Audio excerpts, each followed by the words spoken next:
सूचना का अधिकार जो राइट टू इंफॉर्मेशन एक्ट है वो संशोधित कर दिया गया है और बहुत ही बुरी तरीके से उसको कमजोर करने की लगातार कोशिश चल रही है केंद्र सरकार की। हाल ही में एक data protection act, digital personal data protection act, जिसको कि शॉर्ट में डीपीडीपी एक्ट कहा जाता है, वो लाया गया है और उसमें सरकार ने सीधा सीधा ये बोल दिया है कि अब से सूचना के अधिकार में कोई भी व्यक्तिगत जानकारी आपको नहीं मिलेगी। आरटीआई कानून में पहले से ही व्यक्तिगत जानकारी को देखते हुए ध्यान दिया गया था, जिसमें कि ये लिखा हुआ था कि यदि कोई भी ऐसी व्यक्तिगत जानकारी हो जिसका जनहित से कुछ लेना देना ना हो या पब्लिक एक्टिविटी से कोई रिलेशन ना हो या ऐसी जानकारी जिससे किसी की निजता को ठोस पहुंचेगा, वैसी जानकारी नहीं मिल सकती थी, लेकिन बाकी सारी जानकारी मिल सकती थी।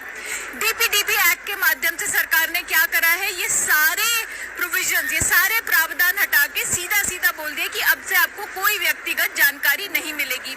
अब इसका असर आप सोचिए, लोग आरटीआई डालते हैं, पूछते हैं कि ये कौन से पूंजीपति हैं जिनके लाखों अरबों रुपए के बैंक लोन्स माफ कर दिए गए।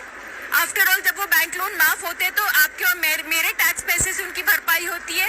तो कौन है ये पसंदीदा जो इनके चुने हुए जो कैपिटलिस्ट हैं जिनके ये लोन माफ करते हैं? अब आप उनका नाम पूछेंगे तो सरकार बोलेगी ये तो व्यक्तिगत जानकारी है, हम आपको नहीं देंगे।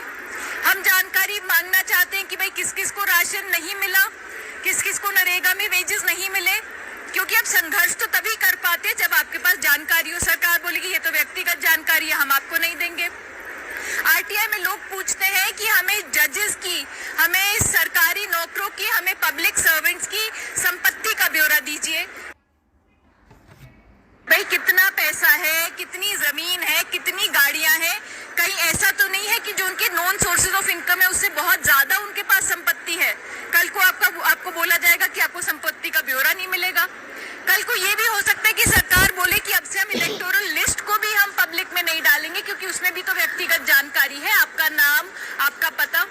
तो इस तरीके से यदि ये कानून जो ऑलरेडी संशोधित हो चुका है, इसको अगर वापस नहीं लिया गया तो आज से बहुत मुश्किल हो जाएगा हमारे सूचना का अधिकार का हमारे लिए इस्तेमाल करना और सरकार से जवाबदेही मांगना।